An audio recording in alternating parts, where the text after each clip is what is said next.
Tuesday, 25 February. Welcome to the PDB Afternoon Bulletin. I'm Mike Baker, your eyes and ears on the world stage. Let's get briefed.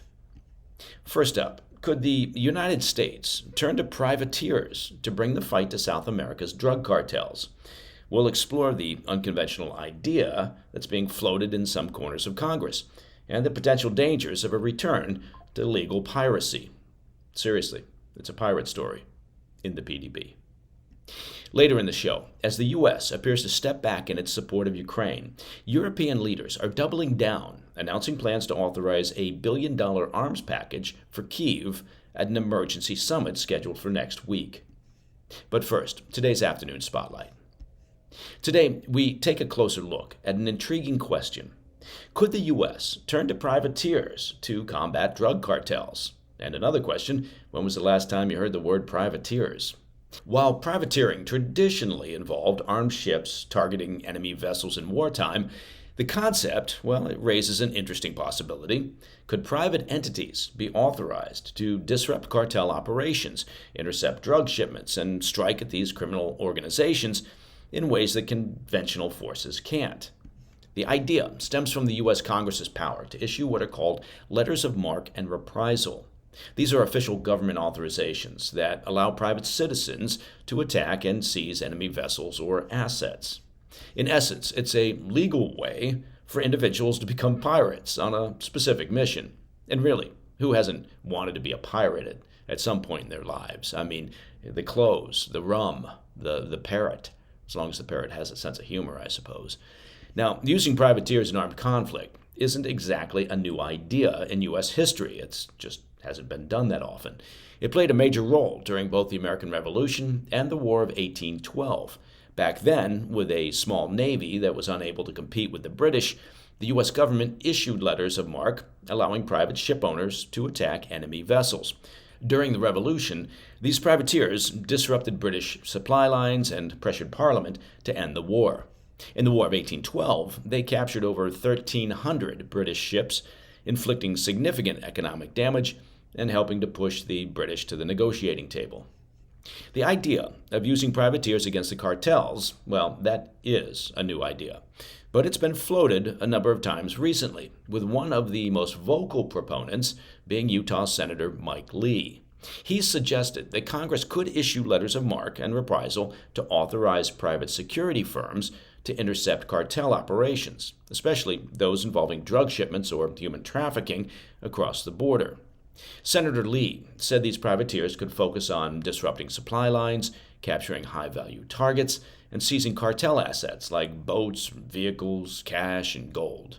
And the concept is gaining attention, with an opinion piece by Professor Glenn Reynolds from the University of Tennessee published yesterday in the New York Post, where he discusses the potential of privateers in the fight against the cartels. So, you think to yourself, this might seem like a wild idea, but allowing privateers to target drug cartels could offer several potential benefits. For one, it could expand enforcement capabilities by supplementing U.S. military and law enforcement efforts with highly motivated, privately funded operators. Additionally, it could be a more cost-effective solution, as privateers could operate on a prize-based system, seizing cartel assets, drug shipments, and illicit funds, rather than relying solely on taxpayer dollars. Of course, there are obvious issues with that aspect of this idea. But it could also introduce an unpredictable and decentralized threat to cartels, forcing them to defend against non-government actors operating with different tactics and rules of engagement. Another advantage is that privateers could bypass the bureaucratic constraints that slow down government forces. What? Are we saying that there are bureaucratic constraints within the operations of government, allowing them to pursue cartel targets across borders with fewer political and legal limitations? And lastly, it could serve as a deterrent, possibly, raising the risks and costs for cartels, potentially making drug trafficking a less lucrative enterprise. However, before you get too excited and you start rummaging through your closet for that old Halloween costume eye patch and puffy shirt, there are some obvious pitfalls. For starters, much of the cartel's booty, and yes, this is the first time we've ever used the word booty on the PDB, Well, that booty consists of illicit goods like drugs and contraband. This means privateers wouldn't be able to sell what they seize for profit, which of course undermines the traditional incentive structure of privateering. There are also legal and ethical concerns. Private actors operating with government approval might blur the line between law enforcement and vigilantism, raising questions about accountability. Additionally, there's a risk that this approach could escalate violence. There is definitely that risk, as cartels could retaliate aggressively against privateers, potentially leading to more chaos than less. International law could also come into play, as privateers targeting cartel assets across borders could spark diplomatic conflicts. And finally, well, there's the danger of corruption. Privateers might abuse their power, engage in criminal activities, or get co-opted by the very cartels that they're meant to fight. So, while the concept of using privateers against drug cartels is definitely unconventional, it is an idea that's being floated as perhaps another option for fighting cartels, given the growing challenges in combating these criminal organizations. All right, up next, the EU, the European Union, scrambles to authorize a $1 billion arms package for Ukraine at an emergency summit scheduled for next week. I'll be right back. Welcome back to the Afternoon Bulletin. As the United States shows signs of stepping back in its support of Ukraine, European leaders are doubling down, setting the stage for an emergency summit next week to hammer out a new military aid package as Kyiv enters its fourth year of war against Russia, going on 4 years now. On Monday, Kaja Kallas, the EU's chief diplomat, confirmed that European foreign ministers had reached broad consensus on a new initiative to arm Ukraine. But key details, well, they remain unresolved. Kallas stated, quote, "The details, especially the numbers, will be decided and discussed at the extraordinary European summit on March 6th, end quote. While no firm figure has been set, the EU has already provided $21 billion in military aid annually since Russia's invasion in 2022. That's a benchmark that many diplomats argue must be increased. The underlying concern is clear. Without sustained Western backing, Ukraine may be forced into territorial concessions that could further embolden Moscow. Kallas warned that Europe must put Ukraine in a, quote, position of strength to prevent an unjust peace agreement.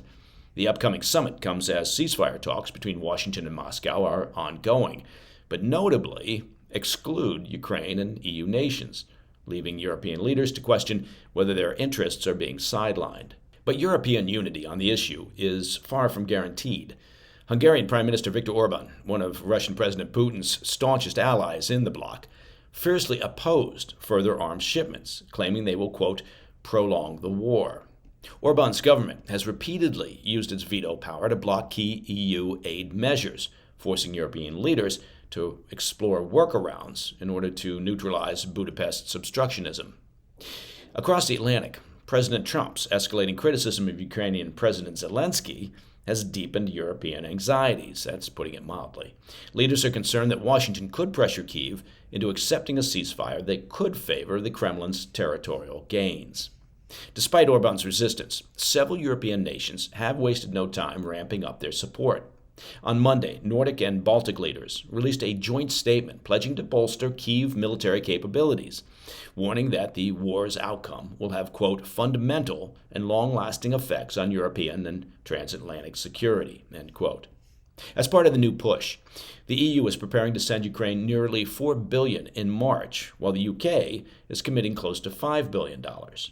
Canada, for its part, has pledged 25 armored vehicles, 4 F-16 simulators, and $5 billion in frozen Russian assets. Other aid from EU member states is expected to push into the billions.